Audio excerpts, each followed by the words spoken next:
from season 3, episode 3. For me, this episode was a complete mind. I feel like this is just a foretelling of how much this season's going to give us. It's going to be a lot. We're going to recap this entire episode, talk about some theories, what's going on, how things are progressing. Right now, Tabitha is still with Victor's dad, trying to make sense of all these paintings that his wife made down in the basement of their house. Unfortunately, Tabitha's not having an easy time figuring all this out, although she is heavily linked with Victor's mom. We'll explain that in a minute. We also have Jade, Kenny, and a group of people trying to go back to salvage more food from that little, I guess we'll call it a village, where Kenny and Jim originally spent the night, found the food, and brought it back to the town. Now, Jade he's slowly losing it, okay? He's having more hallucinations. He's kind of not sure about a lot of things now. He's not sure what's real. He's not sure what's not. He's mentally, he's not stable anymore. And he's following a pattern that we've seen in the past, or at least that was discussed in the past, where the first sheriff from season 1, they said he lost it. He was obsessed with those symbols and completely went nuts. That's the same path that Jade's going down. He's going to be that person. I feel like the entire town is going through the same thing. There's a variation of someone in the past that's currently in town. I'll talk about that a little bit later too. Then we have Fatima, who I think, I don't know what's going on with her. I think maybe she's turning into one of these monsters. That's a theory of mine. But she's out eating that rotten crops. She's just devouring all of it. It's kind of weird.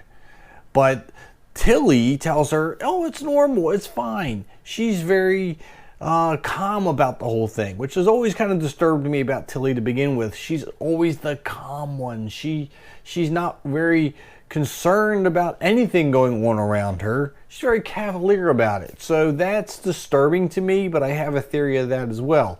Tilly also tries to give Fatima a tarot card reading, which doesn't go over too well. One, Fatima's not a big believer in it, but then Tilly does convince her to do it. Let's see how the baby's doing. Let's see what the cards tell us. But then as she goes to flip one of the cards over, a crow hits the window. She goes to flip it over a second time, the crow comes crashing through the window. Here's where things get a little weird for me. Crows have been a big issue in this season. We're not really sure what they mean, but historically, crows carry the spirit of the dead over into the other side. I think that's a major part here because I do believe that they are all dead. I believe this is some form of purgatory. I'll explain my reasons why in just a second. Then there's Victor. Victor's dug up an old suitcase that he had buried because I'm assuming that he didn't want other people to get a hold of it. That's where he keeps his memories. Victor remembers things through his drawings, and I'm thinking that entire suitcase is filled with drawings and a story and information that's going to be critical to the town.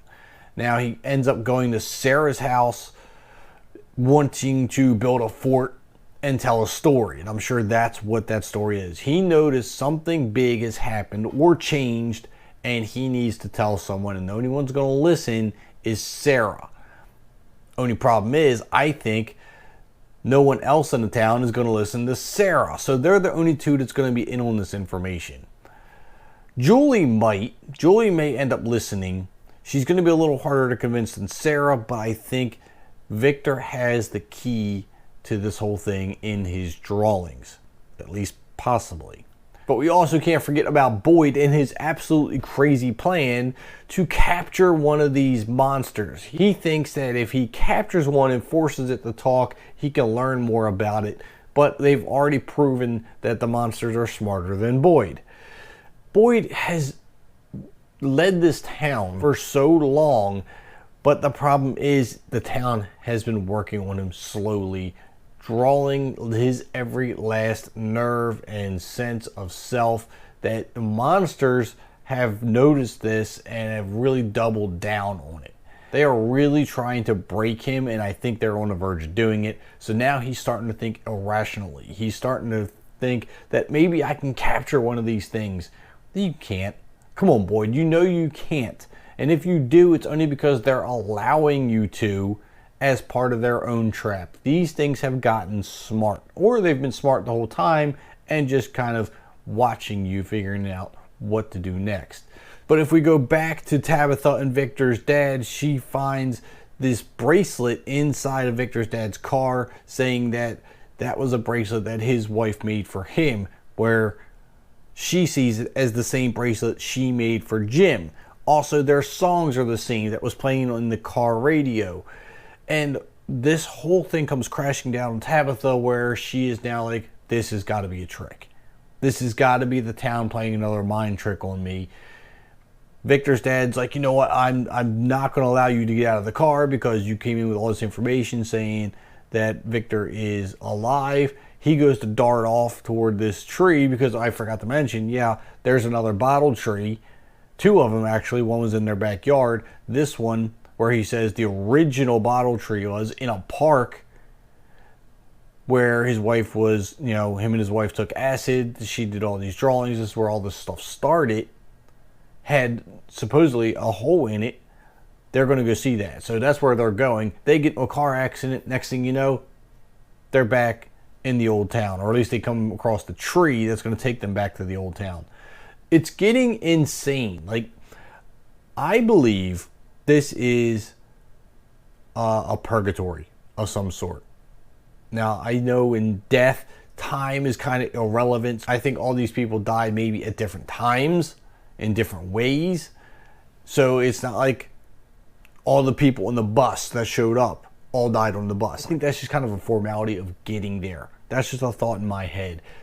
But this is where purgatory is for all these people. And maybe Tilly knows this. Tilly knows they're dead. Let's go back to Christy. Remember when she was reunited with her fiance who has a drug addiction problem and supposedly is getting better? Theories here for me are, what if Christy died, her fiance couldn't take it, got hooked on drugs, ended up overdosing, now she died, they're reunited in purgatory. Then we also have Tilly. Tilly's the main one that kicked this off for me. She's the one that convinced me this is probably purgatory or death of some sort. She had cancer. Right? She says she was diagnosed with cancer. She was given these drugs. She had to give the drugs to Christy. And then we see her get off the bus. She's dancing in the rain. She's happy. She's in a good mood. And she's been that way ever since. She's not suffering from cancer. She has had no symptoms of cancer at all. I think that's just proof that she died. She died of cancer, and she's happy now because she's not suffering from it. This is why I believe she might be the only one that knows they're dead, but she's going to have a hard time explaining it to everyone else. They're not going to accept it, but she does because she's not suffering anymore. That's a key element to me.